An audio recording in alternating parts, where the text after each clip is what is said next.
Hi friends, let's read the book today, School's First Day of School by Adam Rex, illustrated by Christian Robinson. Daisy's ready.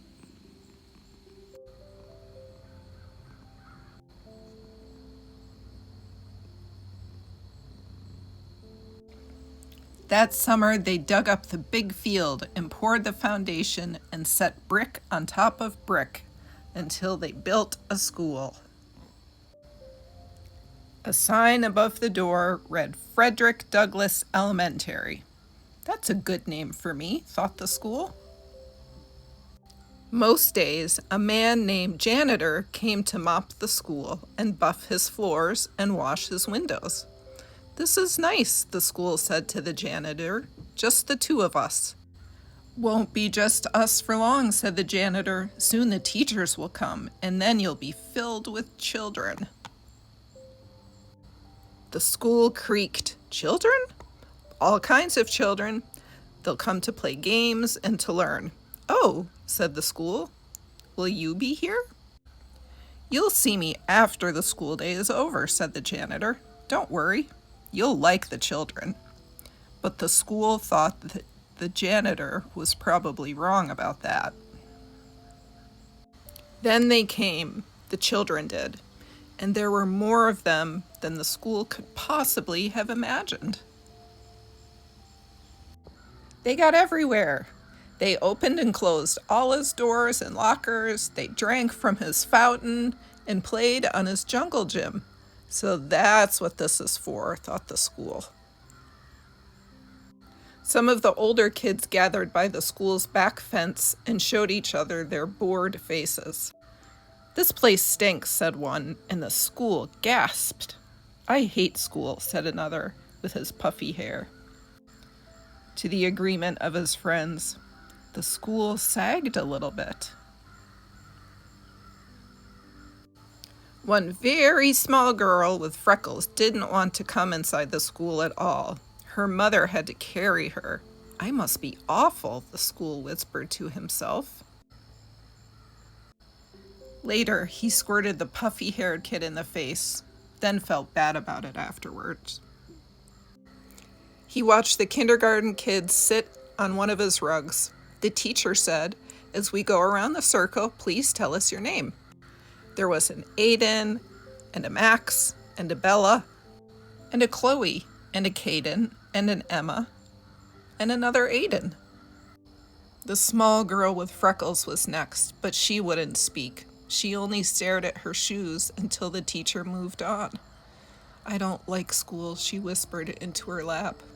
Well, thought the school, maybe it doesn't like you either. The children were in the chairs, finally, but just as school was starting to relax, his fire alarm sounded, and all the children exited and walked to the other side of the field and stared at him. He was so embarrassed. He held his doors open for them when they returned.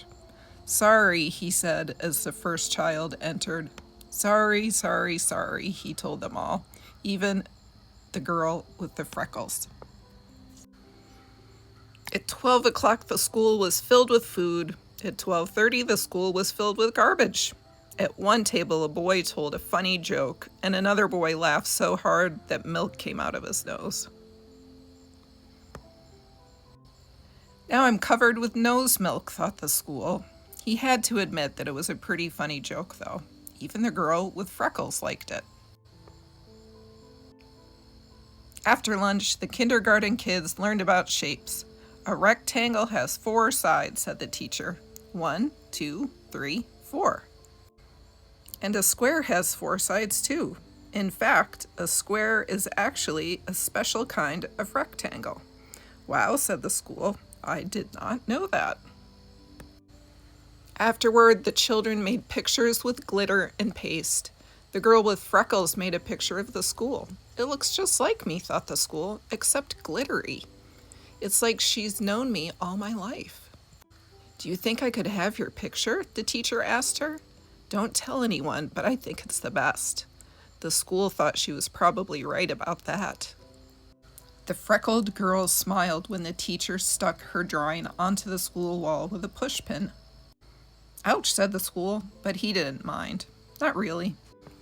At 3 o'clock, the parents came to pick up the children. At 3:30, janitor came to pick up the school. I was full of kids, the school told him, and I heard a joke, and I accidentally had a fire drill, but everyone was nice about it. And I listened to a classroom and learned about shapes. You had a big day, said janitor. Do you think, the school said, do you think you could invite everyone to come back tomorrow? Especially that little freckled girl? Janitor nodded. I'll see what I can do. Later, janitor sat on top of the school and they watched the sun go down. In the beginning, I didn't know what I was, said the school. I thought I was your house. Nope, said the janitor.